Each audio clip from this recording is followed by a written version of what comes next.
Hey class, I hope you're enjoying this lovely warm weather now that it's finally warm. We've been out enjoying it and trying to get everything planted, and we've started picking a lot of things that are blooming or ripening like crazy now that they're enjoying this weather as well.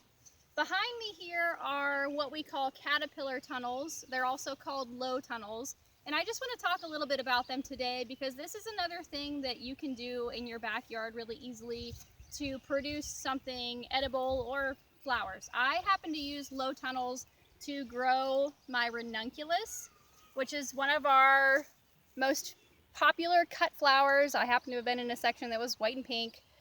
These have to go through vernalization, which there was a video on earlier this month. They have to be planted when it's cold. They go through a period of cold. They're planted into the low tunnels that start to warm them up earlier in the spring when it's still really cold out, so that I am able to be picking a lot of flowers right now when everything else is just getting started. And that's one of the benefits of these low tunnels or these caterpillar tunnels. They're called caterpillar tunnels because when you put them together and they have their plastic on them, they kind of look like a great big caterpillar.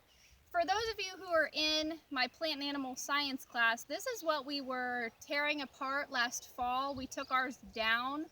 Normally we have one set up in the spring. That's what we were just about to do with some of my classes right before we left school. But you know, if you've been in my classes a couple years, that structure that we build outside, this is what we're building.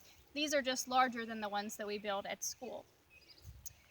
So these structures, like I said, I'm using for cut flowers, but most people use these for vegetable production. They work very similar to a greenhouse, except you don't have to heat them. They're kind of like a mini high tunnel. We were in the high tunnels a couple days ago. This is essentially just a really small high tunnel.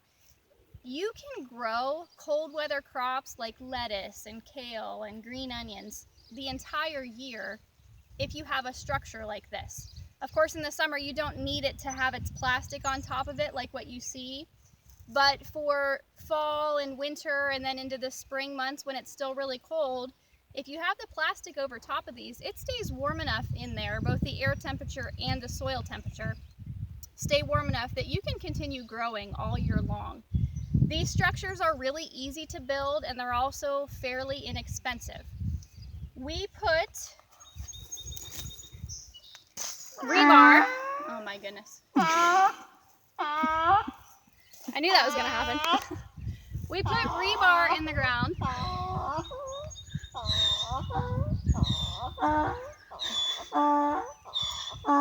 So for those of you who have texted me or emailed me and said my videos are cheesy, it's just my life. Sorry. Anyway, that's Danny the donkey. He's been around for a long time. Back to caterpillar tunnels.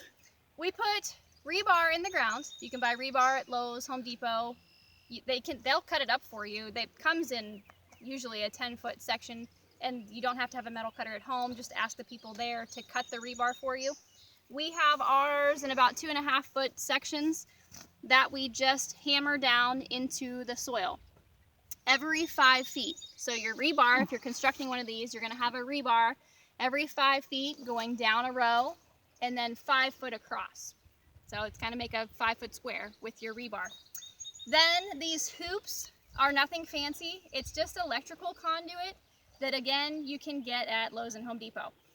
They are straight when you buy them. Don't go looking for a hoop. These are a straight piece of conduit, and they're 10 feet long, so that when you have a rebar 5 foot apart, this 10-foot conduit will make a nice little arch over top of it. We don't have a bender or anything like that. These are flexible enough that we just bend them by hand, and over the rebar they'll stay like that. Make sure if you're going to buy conduit to build a low tunnel, you use conduit that says it is UV resistant. It does have to be a plastic that is not going to corrode in the sun. I think you can, right here, sunlight resistant.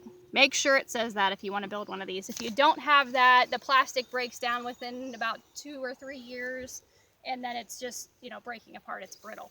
But we've had these for going on 10 years, maybe longer. They're fine. So rebar in the ground, you put your electrical conduit in a hoop over top of it, shove it all the way to the ground. Then The plastic covering on it, it is a greenhouse film.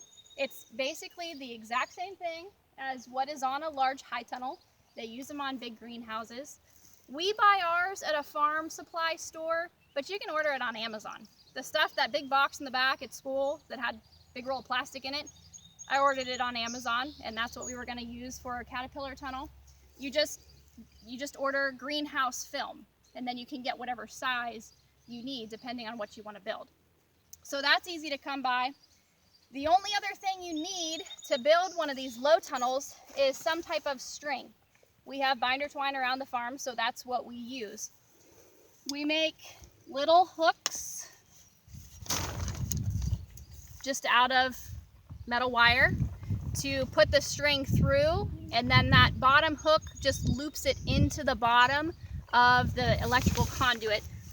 The string, we then stretch every other conduit going down the row. You can kind of see it here on this tunnel, on both sides of the tunnel. That just keeps your plastic from blowing off. If you do not have that, your plastic is not going to stay on your low tunnel. You do have to have a string of some type to keep that from billowing in the wind and keep it from blowing off.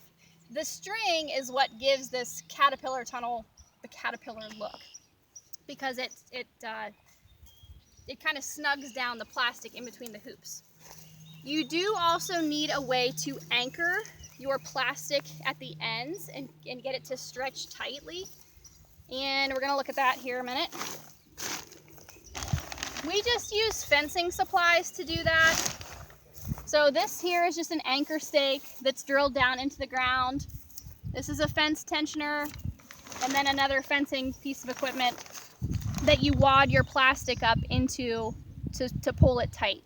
All of those materials could be found at a place like Tractor Supply, and they're very inexpensive. So you put your rebar in the ground, you put your electrical conduit over the rebar, you get a person on the other end to stretch your plastic across your hoops, however long you want your tunnel to be, and then you use your fencing equipment to anchor it into the ground and stretch it tightly on both ends. And then you're going to take your string and you're going to wind it back and forth in between each of your hoops to hold your plastic down. And that's really all there is to it. To buy the materials, you end up spending about 50 cents a square foot to have an area that you can grow food all year long. So it really doesn't end up costing very much money. And if you buy the right materials, these materials will last you a very long time. The plastic does need to be replaced about every 5 years, but if you buy a roll of plastic, you will have plenty to do small tunnels in something like a backyard. So that's just another thing that we have around the farm that helps us to extend our season. I would not be able to grow these ranunculus just out in the field normally if I didn't have these low tunnels. And again, you don't have to be doing flowers. You could be growing all kinds of vegetables under these. You could even grow things like tomatoes and peppers under these, get them out earlier in the spring and keep them warm under these tunnels, and then start having peppers and tomatoes in June if you really wanted to. So they're another great thing that's inexpensive, easy to build, and you can do very, very easily in small spaces in your backyard. Your question for today is going to be this. How much money did I say it takes to build a caterpillar tunnel per square foot? Send me your answers.